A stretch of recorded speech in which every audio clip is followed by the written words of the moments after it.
Welcome back, everyone, to the 10th Dungeons & Dragons session. Episode 10 already. It's crazy. As usual, please watch the previous episodes to catch up on what's transpired. You all long rest and reach level 5. You've all made the appropriate selections. So the next day dawns.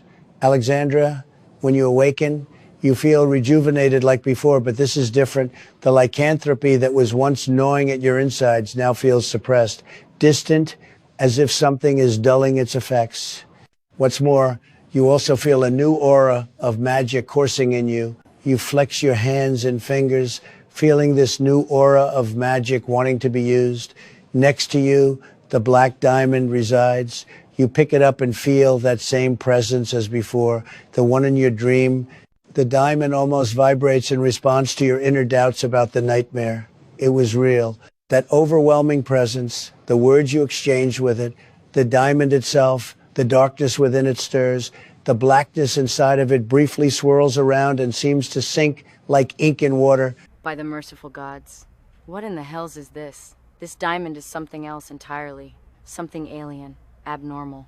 Alexandra keeps it tucked away in her pack, slowly getting dressed as she tries to process all of what happened last night. Kamari already dressed and outside, reigniting the campfire as Bronson returns from his early morning hunt. Bronson, roll a nature or survival check to see how well your hunt goes. That's 14. You return with a deer over your shoulder. You had to kill it properly as your crossbow bolt didn't quite hit the intended area. Nevertheless, you skin and butcher the deer beside the campfire, having done this many times before. While I do feel bad for the deer, we all really want something fresh to eat. I won't lose sleep over it. Excellent job with the hunting, Bronson. I'd embrace you if you weren't soaked in animal blood. The compliment is appreciated nonetheless. Kamara. Bronson places the fresh cuts of meat over the campfire on the slightly miniature metal grill. Give them a bit of time and they'll be ready, although you can eat the fillet raw, but it's not recommended. A sweet smile embeds itself on Kamari's face. You're so cute when you're resetting information like that. Come now, let's get you cleaned up. There's a stream about a minute south from here. I get some cloth and a pinch of something strong to help with the whole thing. Very well, far be it for me to argue with a beauty such as yourself, Kamara. Lead the way. Comme si on ne pouvait pas faire plus mignon, Kamari leads the way down to the stream. They are buzzing with the occasional insect or cricket noise. But the stream takes up most of the air in terms of noise. A beautiful little spot. Especially with the right person. Agreed, Kamara. Bronson lets his hands soak in the gentle stream, his rough knuckles feeling a lot softer now. The blood is all over your clothes. Bronson. You know how this goes. My goodness, Kamara, you're not suggesting that I undress a bit? He says in a cheeky voice, clearly just having a bit of fun. Spare me, please, Bronson. It's not as if I haven't seen you half naked before. Remember the sauna? All too well. There was that romantic tension in the air between us even back then. Bronson begins to undress, intending to leave his briefs on, of course. Je m'en souviens très bien aussi. Yes, there was. Now, get yourself sorted whilst I whip up some clean cloth. Kamari goes through a bag, retrieving the cloth and a small flask of alcohol. By Helm's grace, a flask of whiskey. Kamara, you have everything in that bag of yours. Kamari smirks, pouring some alcohol onto the rags. Who says it's whiskey? She does look over Bronson once he's almost fully undressed. She sets a hand on his shoulder, beginning to clean and go over his upper body. Her glowing eyes do seem to almost sparkle as she does so. Bronson meets Kamara's graceful gaze and gives her a tender smile of his own, his scarred torso and back on full display. After a minute or so, he can't resist and kisses Kamara's lips. Kamari closes her eyes and kisses Bronson back, her heart warming with every second. She lowers her head, eyes still closed. That was nice, Bronson. Kamari returns to clean Bronson, the two embracing each other as they finish up. Kamari's tail is soon wrapped up around Bronson's waist. Bronson is just staring into Kamara's hypnotic eyes, even after he gets dressed. Let's stay here a while, Kamara. Enjoy ourselves out here in nature. I would love to, but we have breakfast cooking. And I don't think Alexandra is awake yet. She could sleep through a thunderstorm. So we'd better make tracks. But I really want to spend more time along with you, Bronson. Maybe soon. When we're left burdened with perilous tasks. Returning to camp, Camarera and Bronson, the food is going into the overcooked phase now, but it's not burnt so long as you don't leave the meat on there for too much longer. Alexandra's emerging from her tent with a spring in her step, Spotting the two of them, she gives them a smile. Good morning, where have you two been? The look on her face and in her eyes says it all. She knows about the bond between them. She thinks they probably snuck off for some time alone. Good morning, Alexandra. We went down to the stream to wash. Nothing exciting. Bronson gets breakfast done and served. Alexandra, you look like you rested well. That I did. Thank you for noticing. I had the weirdest dream last night, though. Alexandra, make a wisdom saving throw. That's 17. You take 6 psychic damage. Despite how sudden and painful that just was, your face, the lack of expression say otherwise, as if your body didn't physically react. You might not have consigned yourself to me fully, but my secret shall stay silent. And you with it if needs must. Do not try that again. I'll see you promptly tonight. You feel the diamond in your pack practically pulse. Mother of... Alexandra, are you alright? I was... just... You were mentioning a weird dream. Just forget about it. Let's get back to eating. You all have breakfast and pack up camp and begin heading off back towards the Small Teeth Mountains. Can I please have the usual rolls and checks? Bronson will do survival, 15. Kamari got a dirty 20 for her perception check. And how far are you guys planning on traveling today? You can progress to the base of the mountains within 3 hours. You can continue on, but you'll risk facing possible exhaustion. That's pushing, definitely pushing it. If you go on longer... It depends on what the hobgoblins and bugbears are doing with that infernal portal. If they're accumulating power, we can't linger long. Agreed. But we shouldn't push ourselves or the horse. Let's just get to the damn mountains first before we make any rash decisions. Roughly 3 hours into the journey, you do reach the outskirts of the Small Teeth Mountains. Looking and surveying the mountains, you can get some distance up before you're all overburdened with fatigue. What time is it, DM?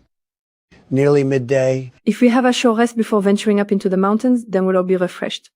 But I can keep going. I'm not even remotely tired. Sometimes it doesn't matter what you feel.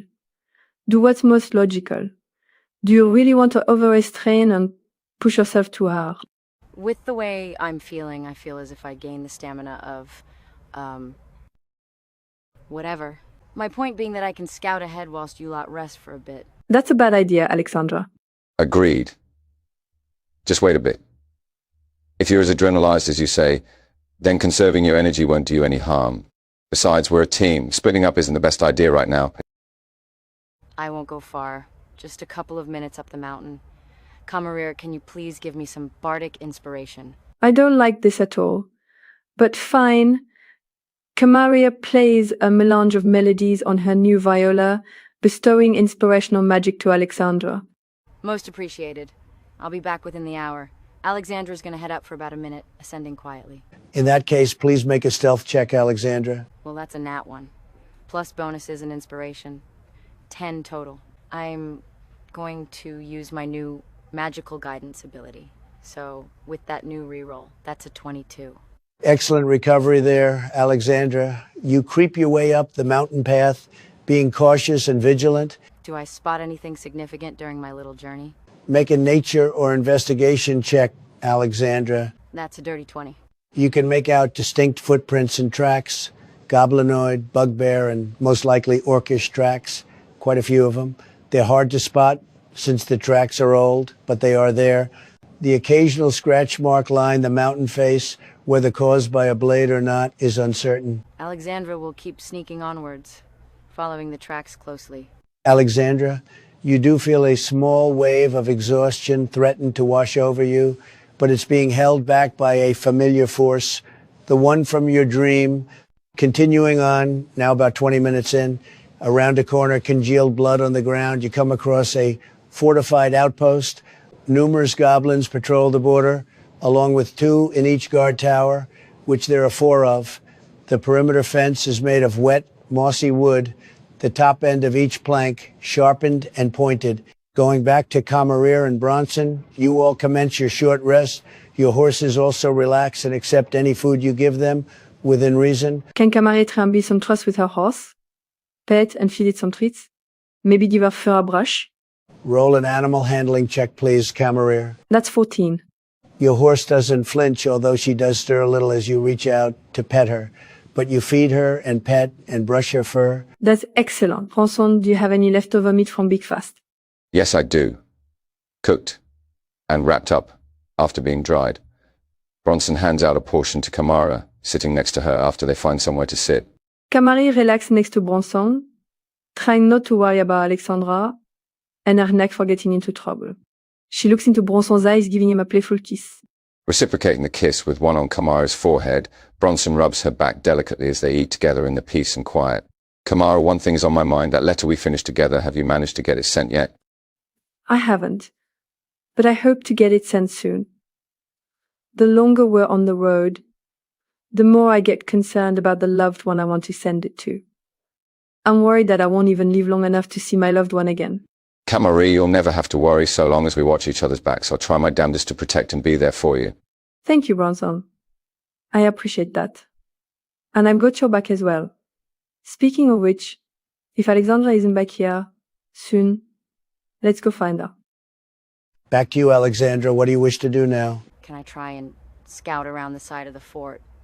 If there's any foliage I can use for cover, then I'll do just that. Roll another stealth check, please, Alexandra. That's 18. You stick to the bushes and carefully make your way round to the side of the fort. What's your plan specifically, Angelina? I want to make a mental note of how many enemies there are inside the fort. From what I can see from this angle and the previous one anyway. Also, I want to take note of anything significant or heavily conspicuous. Any weak points I can exploit. Something flammable or weakness in the structure. I will write all that down shortly, and you can go over it then. I take it you're heading back to the others, swiftly but silently. By the gods, I want to test these new abilities out so badly. Alexandra clenches her fists, feeling the presence of that thing from last night. She bites her lips, feeling some kind of bloodlust and urge to start massacring all these fucking goblins. Her heart races, adrenaline coursing through her body like water falling from a cliff. Her feet twitch, and her breath quickens. My powers invigorate you, but they do not make you invincible. Abstain from violence for now. Go back to your acquaintances and strategize. I'll go back to the others and form a plan. Then maybe we can finally start spilling some goblin blood. It'll be glorious and cathartic. Alexandra, you make your way back down the mountain and towards where the others have rested and are still resting. Well, look who made it back. We were starting to get very worried about you, Alexandra. How did your reconnaissance mission go? Did you find anything interesting? You were getting very worried about me? That's very sweet. From what I observed and took note of, the stronghold where our enemies are residing consists of 4 areas and points of interest. You've got the front entrance, which consists of heavy metal barriers and 2 fortified guard towers. There are 2 guards in each front guard tower. Surrounding the inside perimeter are guards constantly patrolling the side, usually 3 at a time. I made out a main area where I could see a few people in cages. Hostages, maybe being planned to be used as leverage. You've got a shack or 2 there too. And the final area is near the back. I saw a possible entrance into an underground section. God knows what they're doing down there. I also saw some of the guards drinking heavily. Surprisingly, I didn't see any hobgoblins or bugbears though. And the Inferno portal. I'm guessing you didn't spot that at all. Unfortunately, I did not. But if I were to hazard a guess, I reckon it would be in that underground part of the fortress. But you did an excellent job scouting and reporting on the area, Alexandra. Despite what I said previously, I still think you would have made a good soldier, or at least a formidable scout. Thank you, but I have a big problem with taking orders from those who I don't respect. Commanders and cadets being one of many. What about those people locked up in the cages? How many did you see? What condition were they in? Was it many humans or elves or? About 5 in each cage. Mainly humans in rags and dirt. There was a tiefling with a burnt face. A half-elf was in there too, I think. Kamari Gopal. A tiefling with a burnt face. You mean half of her face. With light blue skin and jet black hair. Yeah, I think so. Couldn't make it out completely.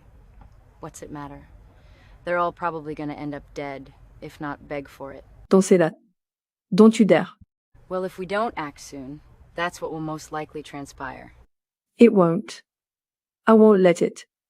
Those bastards won't lay a hand on my little girl. Wait a second, what? That's what I was just about to say. Forget I said anything. Oh no, you can't get secretive now. Elaborate on what you just said. I said forget. Come here, please. I have been somewhat open about my past, so it's time you do the same. Fine, but I won't delve into details until after these goblin bastards have fallen and we've saved everyone. That tiefling on there is my daughter. Wait. Are you sure? Hold on, you have a child? Since when? I'm fairly sure from the way you described her. And again, I am not delving into details and questions until we finish the mission and rescued everyone. You have my word that we will rescue your daughter, Kamari. Whatever it takes. Alexandra, do you think you could draw a rough sketch of the fort's layout and design? Thank you, Bronson. If you've got some parchment, a quill and ink, then I'll definitely give it a shot. Alexandra, please roll a performance or sleight of hand check. Go for sleight of hand. I will cast Enhance ability on Alexandra and give her bardic inspiration. Goodness, that's a bit overkill, isn't it? My daughter is in there, in pain, along with several others. Any detail, any advantage we can get from me drawing out these plans, I want every single one. Alexandra gulps before attempting to redraw the design and layout of the fort. 15 total. I'm going to use my magical guidance again. Damn it, that's only a 6. God's dummy. Why did you do that? I'm sorry. I wanted to get higher so we had the best chance of saving your daughter. And now you've damn near squandered our chance. Et maintenant, tu as failli gâcher notre chance. Putain. Putain de merde. And now you've damn near squandered our chance. Et maintenant, tu as failli gâcher notre chance. Putain. Putain de merde. Nos chances sont désormais réduites. Merde, merde, putain de merde. Pourquoi? Putain de pourquoi? Kamara, calm down. I know you're anxious about your daughter, but we've got to keep a level head. Come on, don't give up on us now. I'm not giving up. You're right, I'm anxious. No, I'm scared. If anything happens to my little girl, I won't forgive myself. Apologies, Alexandra. You are acting out of selflessness. Apology accepted, don't worry about it. As you discuss things further and attempt to formulate a new plan, a figure begins descending down from the mountain. I'll attempt a perception check to see who this figure is and whether they're friend or foe.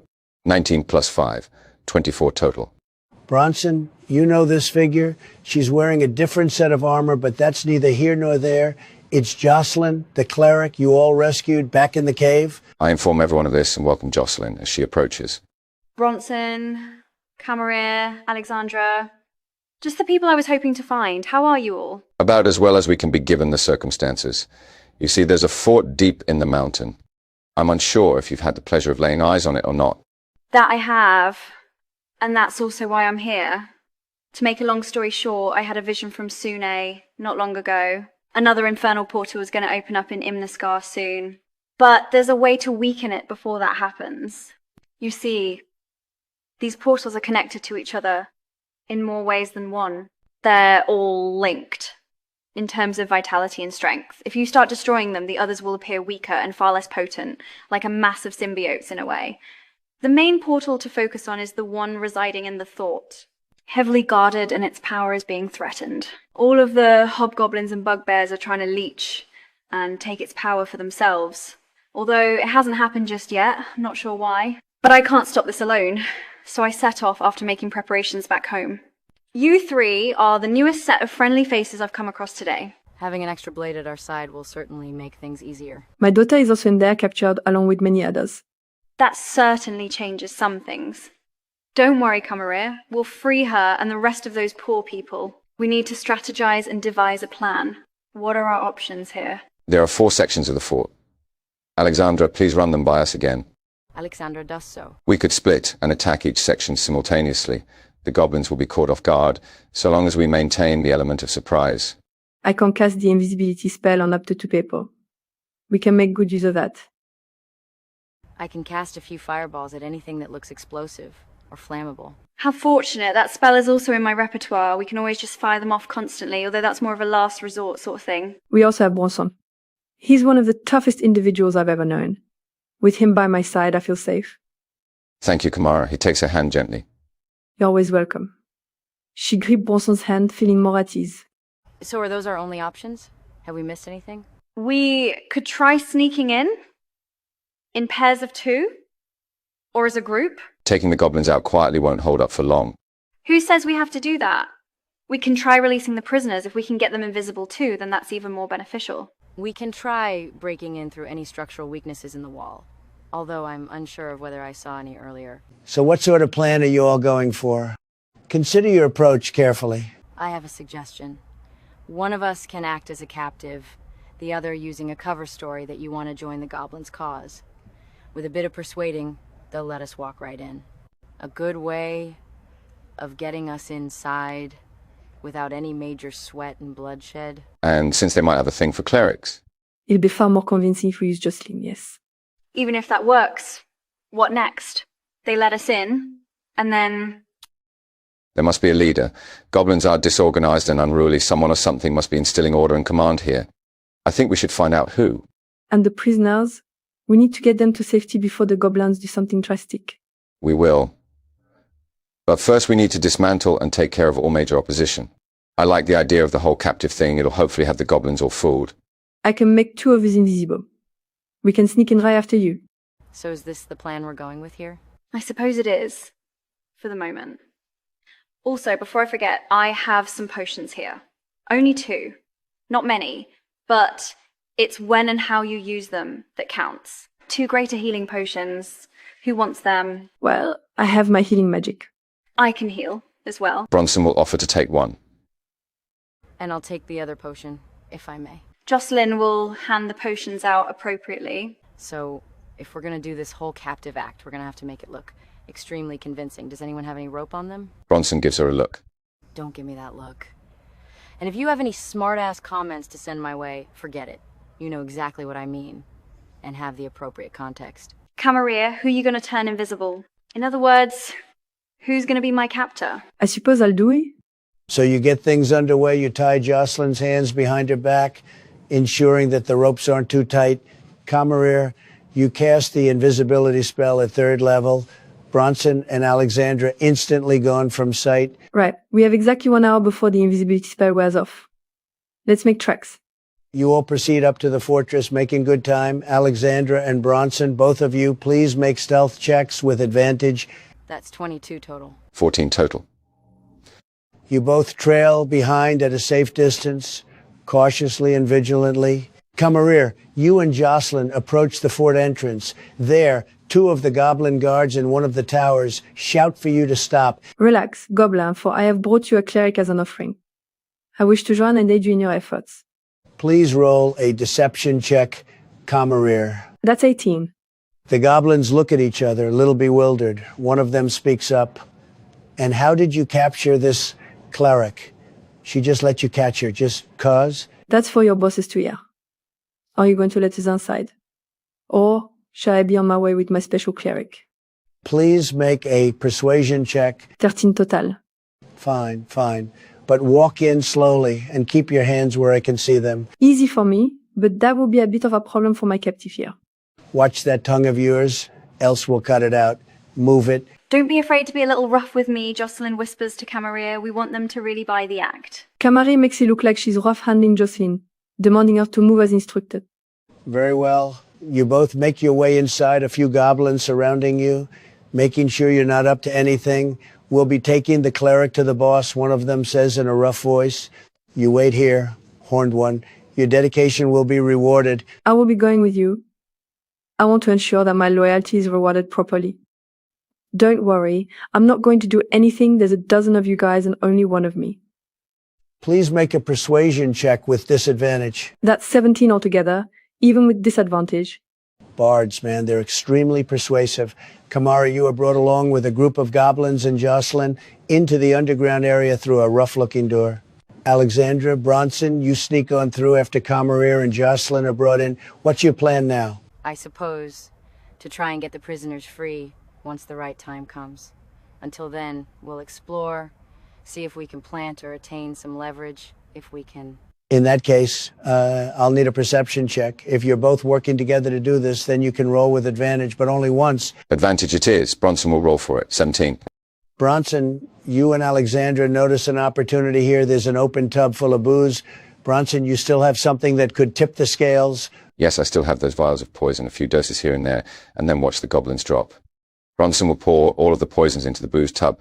I will need another stealth check from you as you do this. With advantage. just a straight up roll of the dice. 8 total. Bronson, as you're poisoning the alcohol, a goblin bumps into you. Seemingly startled, he does a double take. Bronson tries to slip away. Alexandra will throw a stone or something near the goblin to distract him. The goblin looks around and investigates the tub. After a stone lands near him, he calls for his friends to search the perimeter. Oh, fuck this. Alexandra fires a firebolt at the main goblin. Roll to hit with advantage. You've got to be fucking kidding me. That's only 10. Both of you, please roll for initiative. Camerier, Jocelyn, you're brought into an underground chamber. In the center is the infernal portal. 3 hobgoblins are chanting and performing some sort of ritual spell. 2 bugbears are conversing with each other, both wearing spiked armor. I don't suppose either of you speak goblin? I'm afraid not. The bugbears stop speaking to each other and address the goblins that brought you here. What's this you brought to us? The goblins explain the situation. The hobgoblins chanting, getting louder. The bugbears grab Jocelyn's face, seemingly crudely examining her. Get your filthy hands off me, you wretched creatures. Don't get too rough with her. Not until I've been rewarded for my efforts. Why would you turn in a cleric of your own volition? Because I've seen the power of these infernal portals and want to indulge in that power. What better way to prove myself than to bring a gift? Let's see if you're willing to extend your loyalty another step further. The bugbear scratches Jocelyn's cheek before handing you a dagger. Camerier, cut her throat, tiefling, have at her. Jocelyn's eyes widen. And with the perfect gift, just like that. We don't let just anyone into our ranks, and there are rules. Do as instructed. Maybe you can help me answer some questions first before I do so. Camera, roll for persuasion, although the DC will be very high. Natural 20, that's 30 with my bonus. Both bugbears almost snarl before one of them keeps hold of Jocelyn. The other bugbear nods for Camerier to step closer.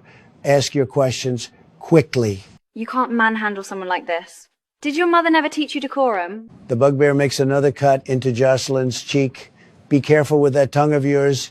It would be a pleasure to rip it from your mouth. So don't give me a reason to. With these infernal portals, how do you harness their power? It involves at least 2 devotees, followers of the Great One, Magna Eversur. And how many of these portals are there? We're unsure. The Great One, he creates many. But these clerics, their gods can give them visions on their locations. That makes all clerics a threat. I understand now. And how many followers of this Great One are there right now? Our numbers grow day by day. Interesting. So what happens when you perform enough rituals on these portals? How many must be used? Before the bugbear can reply, a pair of goblins rush in, screaming and hollering, saying that they need help and that they're being attacked. Bronson, Alexandra, what did you roll for initiative? I got 22. Bronson rolled 19 total. You're both going first. 2 goblins in the distance dash off in the direction of the underground entrance. Can we say that Alexandra cast mage armor earlier? I forgot if she cast it or not, but I have to be sure. Very well. Tick off a spell slot. Alexandra, you and Bronson are being swarmed by 5 goblins. 2 are taking positions at the back with their bows. The others are closing in on you, blades raised. Use my gifts I gave you. Unleash them. You are a lion amongst sheep. Alexandra wastes no time. She targets the first goblin, whispering words to a spell she's never cast before, yet she knows it in the back of her mind. Dark purple and black magic dance around the goblin before it cleaves into him, seeping into his pores. She then fires another firebolt at the same goblin within a second. As the firebolt blasts into him, the previous spell Alexandra just cast seems to react, the purple and black magic digging further into him. That goblin is immediately dropping to the ground, dead. Bronson flies into a barbarian rage, wielding his new glaive. He twirls it around like a propeller, the edges of the blade gleaming. He lunges forwards, screaming out a battle cry, attempting to impale the second goblin. Critically wounding him, Bronson whirls round and thrusts the tip of the blade into the goblin's throat. The 2 goblin archers let loose a barrage of arrows at Alexandra. First barrage misses, natural 20 for the second wave. Holy shit! I'm almost down. The goblin close to you, Bronson, attempts to slice into you with his scimitar. First attack cuts deep into your arm, Bronson. He follows that up with a jab to the shoulder. You both get the feeling that these goblins are far more adept than their counterparts. Natural 20 for Alexandra's concentration save. Arrows buried deep into her waist, she seems to revitalize the dark purple magic, ordering it to swarm one of the goblin archers. Her hands glow turquoise as she rests them on her wounds after removing the arrows. Her skin almost cauterizes. Bronson goes for the goblin that somewhat cut his arm. He shoves the goblin back with the butt of his weapon, slicing his stomach open after 2 vertical swipes. The goblin archers go for Alexandra again, already firing their arrows that rain down. Alexandra drops to the ground, screaming in pain, landing on her back with a light thud, arrows embedding themselves in her again. The dark magic surrounding one of the archers disappear. Alexandra, I need a death saving throw from you, please. That's 10. 1 pass. Hang in there, Alexandra. Bronson maneuvers his way towards the archers, leaping up and impaling one through the shoulder, killing it quickly. He misses with his follow-up strike on the other one. The last remaining archer ignores you, Bronson, going for another shot at Alexandra. Another natural 20. Alexandra, your state is critical. Roll another death save. That's 3 altogether now. Alexandra, that last arrow pierces you through the throat.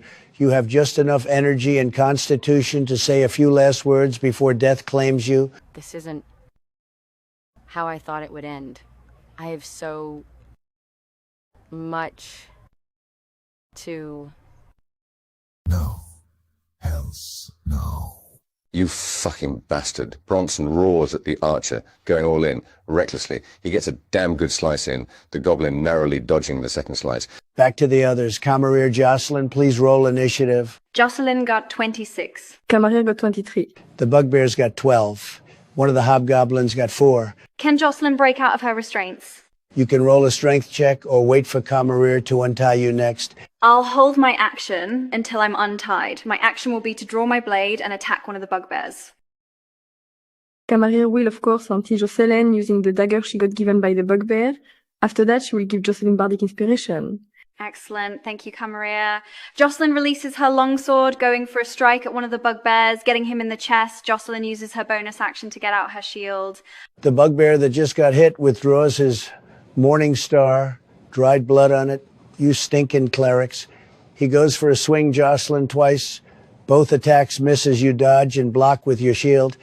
The other bugbear does the same on Camerier. Camarier plays a dissonant chord on her viola, using her cutting words ability. That first attack would have been a hit if not for cutting words. His second attack also misses you, Camerier. He got unlucky there. As for the hobgoblin, he's already wielding his bow and firing at Jocelyn. First arrow misses, second one also misses. Sheathing her blade, Jocelyn changes her methods of attack. She summons necrotic energy around her hands, going for a spell attack on the first bugbear.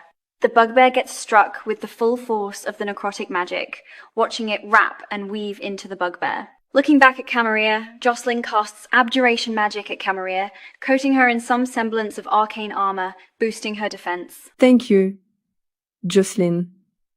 Refocusing her attention, she goes for a vicious mockery on the hobgoblin, proclaiming, "Do us all a favor and shove your head up your ass." The hobgoblin winces in pain as that seemed to have worked. She then casts cereal armor, giving herself extra resilience. The first bugbear flanks Jocelyn, almost raging as he lunges at her.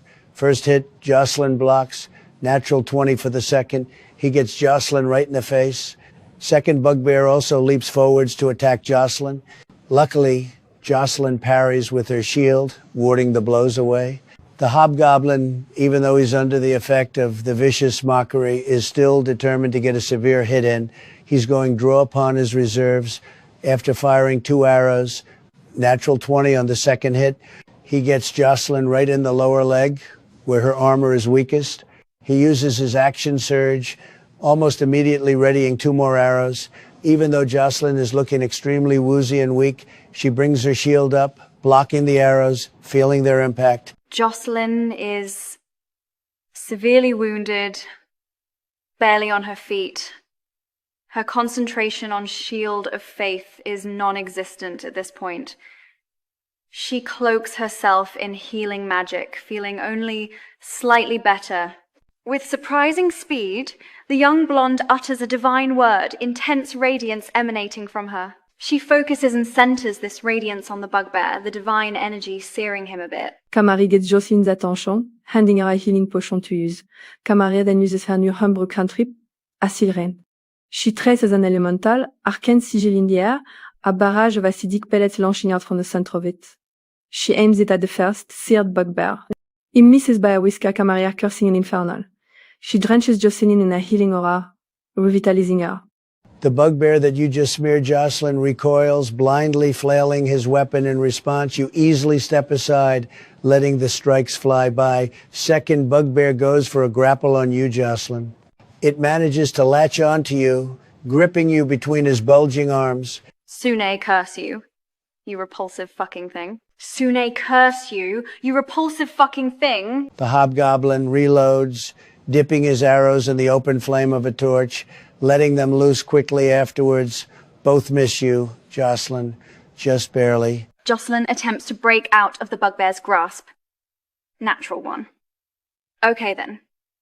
She'll repeat her previous spell, summoning divine essence from her body. That finishes off the bugbear, the radiance burning at his skin like a vampire in sunlight. Camari goes for a second vicious mockery on the hobgoblin.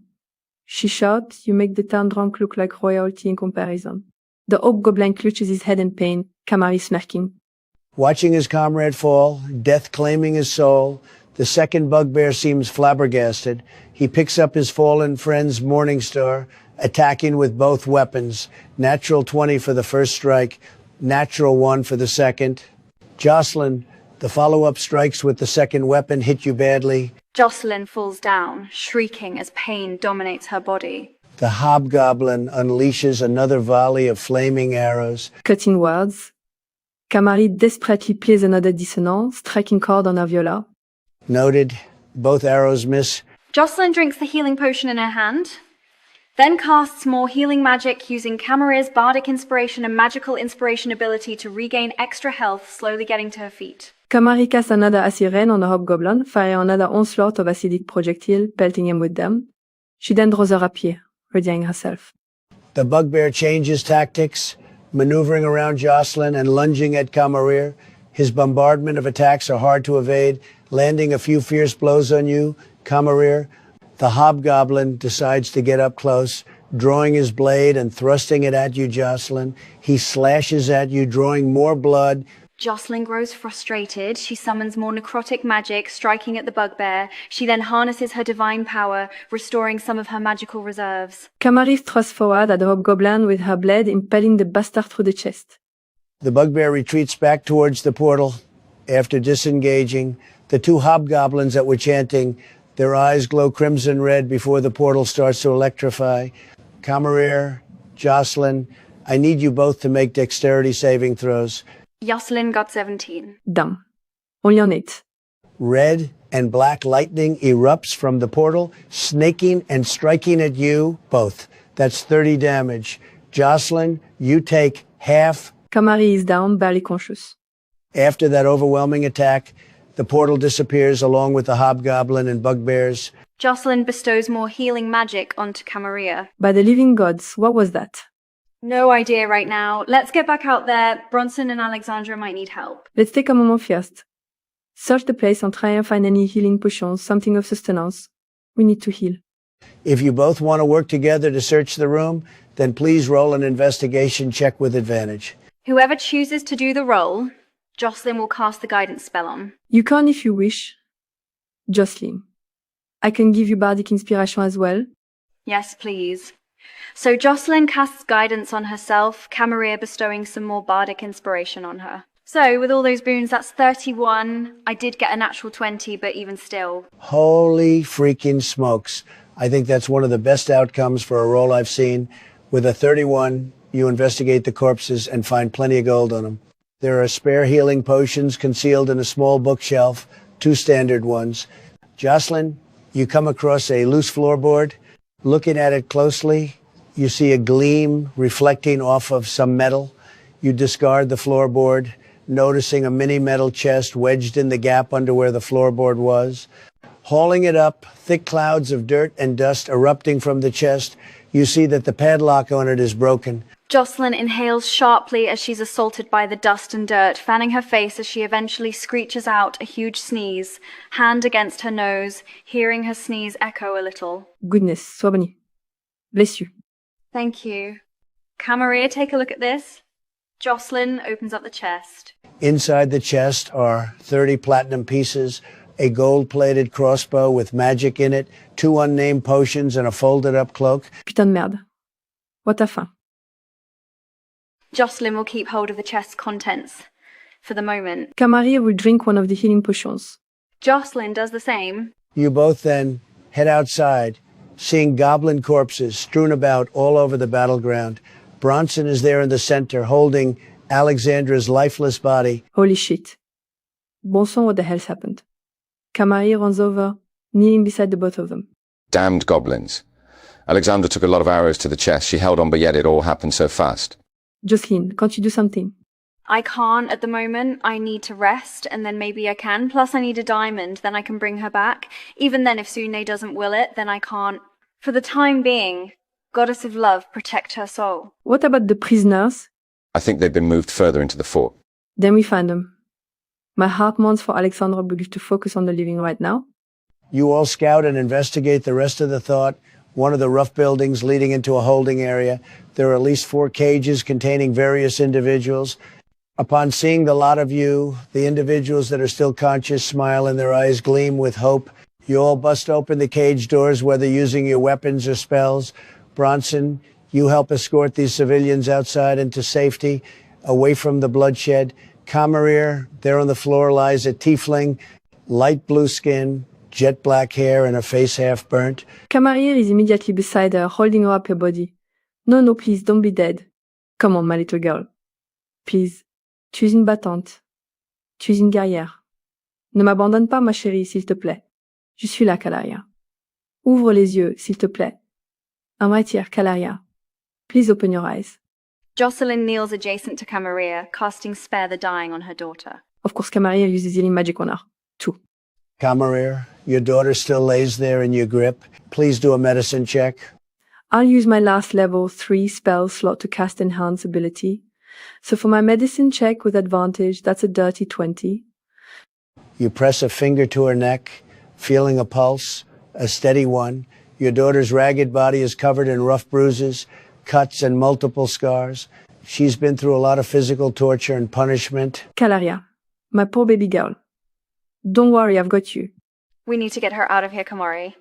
Now. You both carry Calaria out of there, rejoining Bronson and the former captives outside the fort's entrance. You're all thanked relentlessly by them, receiving praise, gratitude, and even embraces. I'll get these folk to Imnaskar. I've got enough energy to get them settled there. Bronson, Camaria, please come join me when you can. Jocelyn performs an elaborate prayer over Alexandra's body. Goddess of Love preserve you, Alexandra. I'll try my damnedest to bring you back as soon as I'm able. Bronson, Camaria, do you want me to take her body with us? I suppose she'll be safer with you. We need to return to Presthorpe. Are you okay with transporting Alexandra? Yes. As a cleric, it's my duty to preserve the dead. Besides, you rescued me. This is the least I can do. Thanks, Jocelyn. We'll catch up with you when we can. You can use Alexandra's horse should you need it. Jocelyn and the others leave with Alexandra and her horse. Camaria holds her daughter close, whispering something in her mother tongue. So, what do you both wish to do now? Also, I forgot to mention that Jocelyn gave Camarir the contents of the chest back. I suppose we start heading back to Presthorpe. We'll camp for the night when it comes to it. I don't want to travel too far. I want to check my daughter over again. She could be poisoned or worse. I really don't think she's poisoned, but very well. Let's get back on the road. So you're all heading back in the direction of Presthorpe? Yes. How much time would it take for us to get back to Presthorpe? Can we make it back before nightfall? With Calaria to take care of, it'll take you longer than usual to return to the town. About 6 to 7 hours. You can press on further, but you'll each take a level of exhaustion. Usually at vis cochon, but I want to get within the city walls as soon as possible. Kamara, we're of little use to anyone if we wear ourselves down. Pace yourself. Please. Taking a deep breath, Kamari nods swiftly.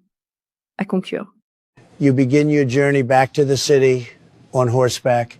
You pace yourselves steadily. I'll need the usual checks from you both, please. Since I still have all wisdom, I'll roll survival with advantage. Even with that boon, I only got 10. Perception for Bronson then. Only an 8.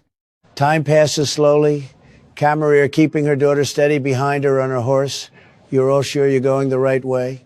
About 6 hours in, The sun is hidden from view as it drops below the horizon. I suppose now we'll look for an ideal camping spot. Somewhere close to running water, so we can clean ourselves up and rehydrate. Roll AD10, please, Catherine. Okay, that's a 3. You settle in a spot rather deep in the Wheeldath Woods. While your surroundings are somewhat bucolic, a running lake adjacent to your campsite, there's still a minor feeling in the air. Kamari has her daughter laid down on blankets and is tending to her wounds, dabbing and cleaning them with a mix of clean water and alcohol. Qu'est-ce qu'il t'est en fait? Qu'est-ce que ces porcs t'ont en fait? Ils sont tous morts maintenant, alors ne vous inquiétez pas. Oh, sweetheart. I'm so sorry. I should have been there sooner. I'm so sorry, Cherry. Bronson has ventured out not too far to hunt for rabbits. Roll survival or nature, Bronson. Survival. Fantastic, that's 19. Your hunting trip has you back at camp with beaming alacrity. You have 2 very plump rabbits, both enough to sustain all of you for days now. Bronson skins and dices the rabbits up, getting the meat cooking before joining Camara. How's she holding up? Any better than before? She's still the same. Kalaria, how did you get into this mess, sweetheart? You poor thing. You know, it wouldn't have struck me that you're a parent, Kamara. What can I say? I'm full of surprises. Bronson, you're a soldier, you know anything more that can help. Please.